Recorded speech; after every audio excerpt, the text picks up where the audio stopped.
কাকিমাটি যেরকম হয়। আমার প্রিন্সেস হাত থেকে বেরিয়ে গেছে গো চিকিলাকাদি। সে তার সুন্দরী মাম্মামকে চেনে না, এখন সে এক ছেলের সাথে প্রেম করে। প্রিন্সেসের মা দিদি এখন ওর বয়স 14 ক্রস করেছে সবে, এইটাই প্রেম করার বয়স, একটু বুঝো। পারছি না তো মেনে নিতে। আমি নিজেরই হাত দিয়ে আমার সোনামাটাকে গান্ডে পিন্ডে গিলিয়ে দিতাম, এখন সে নিজের হাতেই খেতে খেতে তার বয়ফ্রেন্ডকে বলে বাবু খাইয়ে দেবো। ও তোমার মেয়ে ঠিক আছে, কিন্তু দেখো একদিন না একদিন ওকেও তো বিয়ে দিতেই হবে বলো। তাও তো ঠিক। তাহলে কি ও যে ফষ্টি নষ্টি গুলো করছে করতে দেবো? হ্যাঁ অবশ্যই দেবে, আমিও তো 2 বছর বয়স থেকে প্রেম করা শুরু করেছি।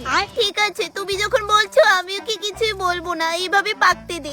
আর আমার পাড়ার কাহিমারি যেরকম প্রেম করস তুই, হ্যাঁ প্রেম করস, তোর বয়স হবে কত? মাত্র 21 বছর, এই বয়সে প্রেম? মা হ্যাঁ আমার সত্যি অনেক ভালো পা, আর আমিও ভালো পাই। কি তা করস তুই? হে রে তোমরা তেন গলা জানো না হইতে শোনা যার, আর এটাই তো বয়স নানি প্রেম হরার, আউরি গাইলে রে হেনে।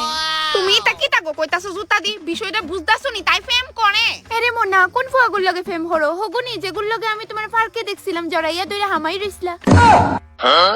ও তো আমার সারসে লতিকার মাদি, জানো নি আমার একটা বোন যে সরকারি চাকরি পাইছে, তাই মাত্র 19 বছর বয়স। না রে বাবা দেরি হয়ে যার, আমি যাইরাম। আর হুনো কোনো ফুয়া লাগলে আমার হই অবুঝনি, আমার কাছে বেজান ফুয়া আছে।